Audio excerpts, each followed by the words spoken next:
திருநாகை ஸ்ரீ சௌந்தரராஜ பெருமாள் திருத்தல மாஹாத்மியம்.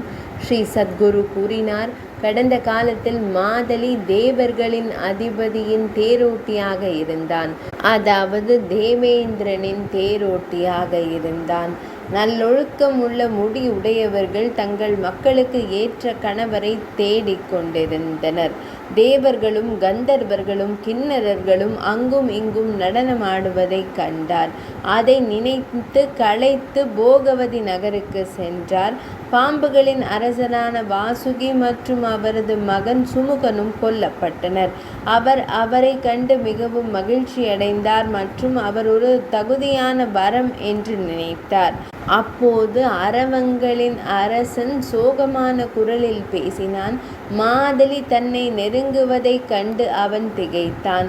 வாசுகி கூறினார், தேவர்களின் தேரோட்டி, நான் உண்மையை கூறுகிறேன். பறவைகளின் அரசனுக்கு பயந்து என் மகனுக்கு குறுகிய காலம் என்று நினைக்கிறேன்.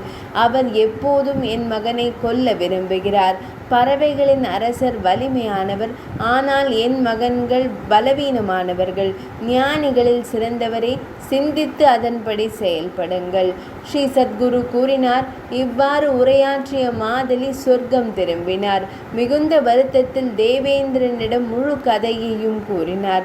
மாதலி தனக்கு அமிர்தத்தை கொடுக்கும்படி சுமுகத்தை கேட்டாள். தேவர்களின் தலைவனான தேவேந்திரனும் அமிர்தம் கொடுக்க எந்த வகையிலும் அனுமதிக்கவில்லை. முன்னொரு காலத்தில் தேவர்கள் என்னை கோயிலில் கட்டி அமிர்தத்தை பெற்றனர். இன்னும் அவர்கள் என் மகனுக்கு அமிர்தம் கொடுக்கவில்லை. இதனால் பாம்புகளின் அதிபதியான வாசுகி மிகுந்த மன உளைச்சலுக்கு ஆளானார்.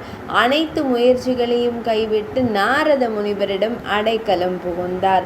நாரத மாமுனிவர் கருணையுடன் சுமுகனை அணுகினார். பாம்புகளின் மகிழ்ச்சி, அரவங்களின் மகிழ்ச்சி. முனிவர் அவரிடம் இனிய சொற்களை பேசி அவரது ஆயுளை பெருக்கினார். நாரத மாமுனிவர் கூறினார், பகவான் நாராயணர் தாம் கருணை கடல், தாம் தேவர்களுக்கு அமிர்தத்தை அருள்கிறீர்கள். தம்மிடம் அடைக்கலம் தேடுபவர்களிடம், இரக்கமுள்ளவர்களிடம் அடைக்கலம் புகுங்கள். அது துன்பத்தில் இருப்பவர்களுக்கு இறுதி புகலிடமாகவும் துன்பத்தில் இருப்பவர்களை காப்பதாகவும் ஏழைகளின் உயர்ந்த நண்பனாக கடவுள் ஜனார்த்தனன் விளங்குகிறார். அவருடைய வாகனம் பறவைகளின் வலிமை மிக்க அரசன் என்பதை அறிந்து கொள்ளுங்கள்.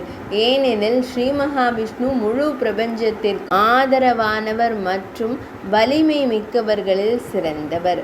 அசுபத்தின் அருட்பெருஞ்சோதி பெரியது. உறுப்புகளில் பூரண உண்மை எதுவோ அதுவே உண்மைகளில் முழு உண்மை.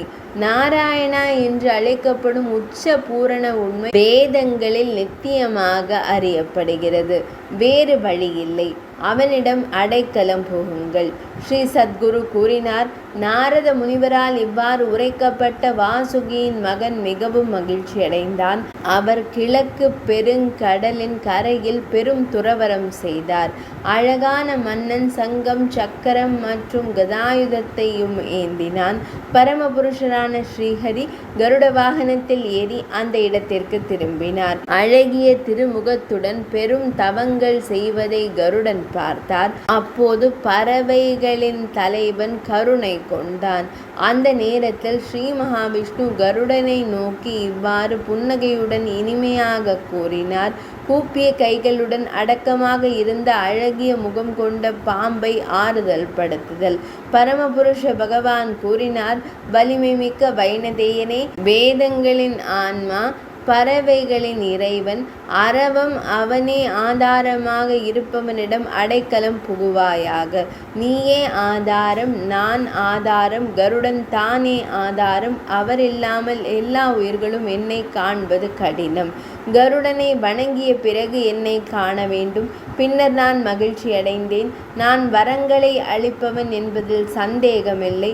அரவங்களின் அரசன் என் படுக்கை, கருடன் என் வாகனம். நான் ஒரே வாகனத்தில் 3 உலகங்களிலும் பயணம் செய்வேன். எனவே என் வாகனமான கருடனை நீ அடைக்கலம் புக வேண்டும். நீண்ட ஆயுளை பெற்று மகிழ்ச்சியாக வாழ அரவம் கருடன் உன்னிடம் சரணடைந்த அந்த அரவத்தை எப்போதும் காத்துக்கொள். தன்னிடம் சரணடைந்தவர்களிடம் வெறுப்பு காட்டலாகாது. தன்னையே சரண் அடைந்தவன் உயிரை விட்டதால் துன்பம் அடைந்தாலும் காக்கப்பட வேண்டும். சரண் அடைந்தவர்களை துறப்பதில் உள்ள பிழை வேதத்தில் பதிந்துள்ளது. எவன் என் பக்தனிடம் அடைக்கலம் புகுகிறானோ அவனே என்னிடம் அடைக்கலமானவன். எல்லா இடங்களிலும் எல்லா வகையிலும் என்னிடம் பக்தி கொண்ட என் பக்தனை நானே பாதுகாக்கிறேன். ஸ்ரீ சத்குரு கூறினார். சுமுகனிடம் இவ்வாறு பேசிய ஸ்ரீ மகாவிஷ்ணு பகவான் அவனிடம் அடைக்கலம் புகுந்தார். அவனை கட்டை விரலால் தூக்கி கருடனின் தோளில் போட்டார். இறைவனின் அழகிய முகம் அவருடைய பாத ஸ்பரிசத்தால் தூய்மை அடைந்தது. இதை பார்த்த பறவைகளின் அரசனே அவருக்கு பாதுகாப்பு அளித்தார். இருவரின் நட்பை அறிந்த மாதலி பகவான் ஸ்ரீ மகாவிஷ்ணுவின் பக்தரானார். தன் மகள் குணகேசியை அன்புடன் கொடுத்தார். அதுவே நாகப்பட்டினம் எனப்படும் உச்ச பகுதி. அந்த நகரத்தில் ஸ்ரீ லக்ஷ்மி தேவியின் அதிபதியான அழகிய அரசன் வசிக்கிறார். முன்னொரு காலத்தில் அவர் இந்த அழகிய அரசரிடம் அடைக்கலம் புகுந்திருந்தார். அரவம் உயர்ந்த மகிழ்ச்சியையும் நீண்ட ஆயுளையும் அடைந்தது. அவர்களுக்கு எதிரி பயமில்லை, மரண பயமும் இல்லை. அழகிய உருவம் கொண்ட ஸ்ரீ மகாவிஷ்ணு அவர்களின் இதயத்தில் வசிக்கிறார். நாகப்பட்டினம் நகரத்தில் அழகிய அரசர்களின் அரசரான ஸ்ரீ மகாவிஷ்ணுவை காணுதல் எல்லா நோய்களிலிருந்தும் விடுபட்டு விஷத்தின் தாக்கத்திலிருந்தும் விடுவிக்கப்படுகிறது.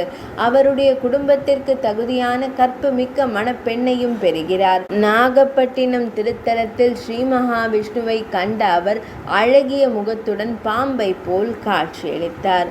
நாகப்பட்டினம் ஸ்ரீ சௌந்தரராஜ பெருமாள் ஆலய மகாத்மியம் இனிதே நிறைவடைந்தது.